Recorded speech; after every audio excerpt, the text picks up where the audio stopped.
From Wish TV and the All Indiana Podcast Network, this is the Business, Equity, and Opportunities Podcast with Scott Sander. Welcome to the Business, Equity, and Opportunities Podcast. I'm Scott Sander. On this episode, we first met University High School student Vidhatri Iyer in 2023 as a freshman, earning honors for her work in nanoplastic detection. She's still in high school and now getting recognition for developing an app that predicts E-COLI contamination in Indiana's waterways, among other things. Every business is unique and has a target audience. If you own or manage a business, Circulus Digital Media can help you connect and grow your customer base with turnkey digital solutions that are nimble, offering best-in-class results, service, and support to reach a bigger customer base, allowing you to pinpoint a specific audience down to the smallest details.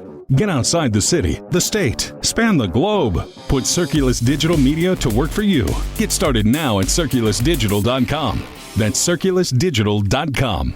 Ryan Reynolds here from Mint Mobile with a message for everyone paying big wireless way too much. Please, for the love of everything good in this world, stop. With Mint, you can get premium wireless for just $15 a month. Of course, if you enjoy overpaying, no judgments, but that's weird. Okay, one judgment. Anyway, give it a try at mintmobile.com/switch. Upfront payment of $45 for 3-month plan, equivalent to $15 per month required. Intro rate first 3 months only, then full price plan options available. Taxes and fees extra. See full terms at mintmobile.com. This is Business, Equity, and Opportunities. Success Story. After my whole nanoplastic project, I ended up going to the International Science Fair and winning a couple awards and ending up there, and that was a really great experience for me. It's one of the biggest science competitions in the US and in the world, actually.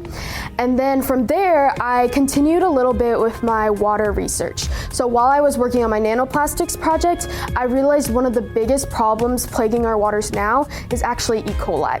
And so E. coli, it's a very dangerous disease, especially when transmitted to humans, can create really illness, and there's been a couple deaths from it too. My project last year actually was about creating a mechanism and a method for actually looking for contamination of E. coli in our wastewater, in our streams, in Indiana's main streams. The app is called Streamy with a capital E for E. coli, and basically what Streamy allows you to do is it's a little bit like a weather app. You're able to plug in a place you want, so Fall Creek, Eagle Creek, White River, and then you're able to look 15 days in the past and 15 days in the present for what the E. coli contamination was going on in that stream.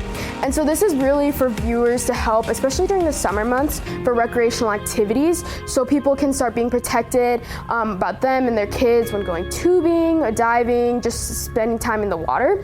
But it's also really useful for past researchers to look at this data and try to find E. coli trends to try to start and mitigate this E. coli presence in our wastewater streams. And then this year, currently, I'm working on a project about avian influenza, or otherwise known as bird flu. So bird flu has been kind of predicted to be the next COVID-19 pandemic. And so my project right now is kind of trying to bring government awareness about how avian flu can be predicted by wastewater, and that the avian flu presence in wastewater can be a very good indicator for avian flu. And so we can stop breakouts and epidemics of avian flu occurring. I'm an avid swimmer. I love just being in the water every day, and especially in the summer. And so I was like, if this affects me, then it definitely affects a lot more other people. That is kind of the physician side of me, I guess, like just trying to solve problems before they become a huge problem. But also, I look for areas where research hasn't really been done that often. E. coli in regular water hasn't really been done that much, and like nanoplastics, the only way to detect nanoplastics was by using a very big, expensive machine. And I just think water safety should be universal, and that everyone should have a chance to be able to have access and know what's in their water. I'm not exactly sure where I want to go for college yet, but I do know that I definitely want to continue in the STEM field, and especially like in environmental sciences. That's something I'm still going to be very passionate about.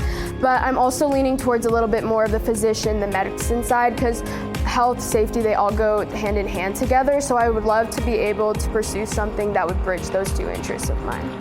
I think one thing that definitely keeps me moving is I've gone to a lot of water conferences to talk about my nanoplastic method, my app and stuff, and just seeing the positive feedback from actual people who are in the water field, and them like being proud of me for the work that I've done and them respecting the work I've done, that is something that's really kept me moving. It's just like getting that positive feedback and telling them that they're validating my work, and so that really is something that motivates me. Yeah. I think it's very important for young people to be interested in advocacy, social issues and such. It's hard for people to get involved because they think they can't really do something. So I think just taking a small step forward is really the best thing you can do. Like if I had never reached out to Bob at Trico wastewater facility, I would never be where I am today. So just taking that first step, touring that facility, really led to this growth that's occurred, and that's the person I am here today. You never know where you're gonna end up, so always just like take that first little step and just do something you're a little bit passionate about, and it can really grow really fast. Our thanks again to all the contributors who joined us for this episode of the Business Equity and Opportunities podcast. We hope you found it enlightening, useful, and inspiring. You'll find more information about the show on our website, BEOshow.com. You can watch Business Equity and Opportunities Sunday mornings at 10 on Wish TV or live stream it through wishtv.com. Each week we provide 7 full segments with topics ranging from how to get started and how to access capital to the day-to-day running of your business and questions about accounting and bookkeeping. We feature business news and trends and always share a success story from one of our contributors. Join us next time for more insights into the world of small business. Be sure to sign up for our Business Equity and Opportunities newsletter to get even more valuable, up-to-date information.